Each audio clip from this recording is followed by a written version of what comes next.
Have you formed a limited company and are wondering whether you're actually dormant or not? Well, watch on. As a business accountant, my team and I spend all day long helping business owners on their journey, and something we encounter quite a lot is people coming to us with limited companies and saying, my company's dormant.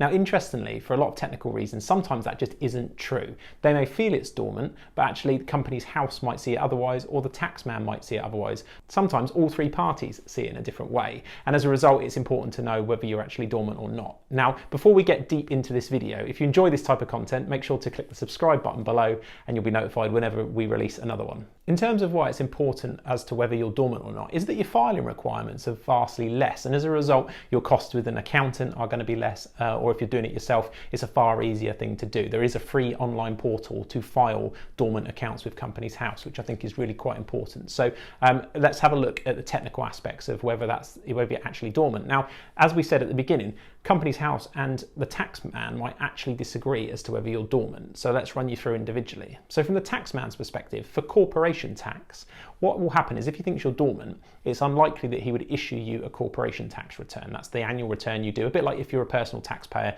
you do a personal tax return. If you're self-employed, similar, companies do a corporation tax return. Now, that corporation tax return, if you're dormant, should be not issued. You should effectively be exempt from having to file it. However, one of the tax traps and things we see most often is that you haven't actually told the tax people that you are dormant. And as a result, what will happen is they will send you a tax return. Now, you can quite often just phone up and have that conversation with them, or write to them, or maybe even online chat these days.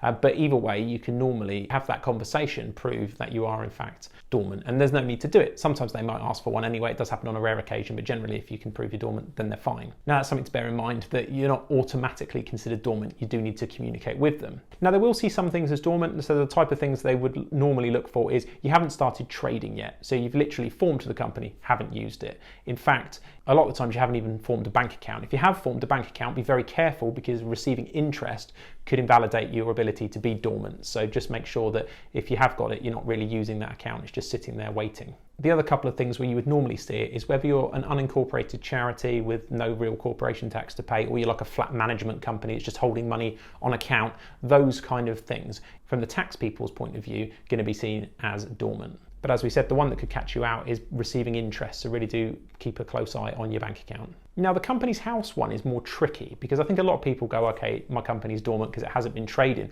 But the Companies House definition of dormant means it's a company that has no significant accounting transactions. Now, whilst that's a mouthful, and I'm glad I got it first time on camera, what it does mean is that from a definition point of view is a significant accounting transaction is one that needs to be entered into your books. Now, that can be very wide ranging. That could be interest, that could be you paying a dividend out, it could be many things. It's actually very difficult to say that something shouldn't be entered into the account. So you have to be very, very careful about that. You'd be surprised the smallest transaction can make you not dormant. Now, if that is the case, it really is just like, for example, one thing we see quite often is someone will form a company to save the name. They just want the limited company with that name, you know, whatever it's called, limited, and then they won't actually use it. It'll just sit there. And in this case, that's fine. You're going to be dormant. Now, what's great about that is from Companies House point of view, you don't have to file large amounts of accounts. You just have to do a very small set. And there is a free online tool to do that. It's not super difficult. Again, accountants will help you with this, because there's still some terminology and things that you might not know of, and I think it's still worth getting the professional support. But if you really were just wanted to do this as minimal cost as possible,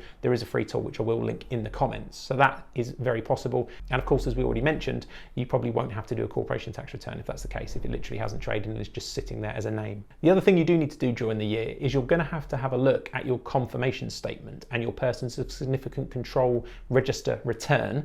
Yet again, another mouthful, but what that is a annual return you have to do to Companies House that tells them really who owns the company and who's in control of it, and that also needs to be done annually. And in terms of what you've got to file in detail, we'll do another video on this. So that's it. That's the things to consider if your company is dormant. And quite often, I think in the majority of cases when someone says it's dormant, it really isn't, unless it's physically just been formed and really not done anything with. So just bear that in mind, because you might have a surprise cost and issue that you need to deal with. So don't leave it to the last minute to file or get in contact with an accountant to check. So that's it. If you've enjoyed this video, please do click on the subscribe button, share it with your networks, and we'll see you on the next one.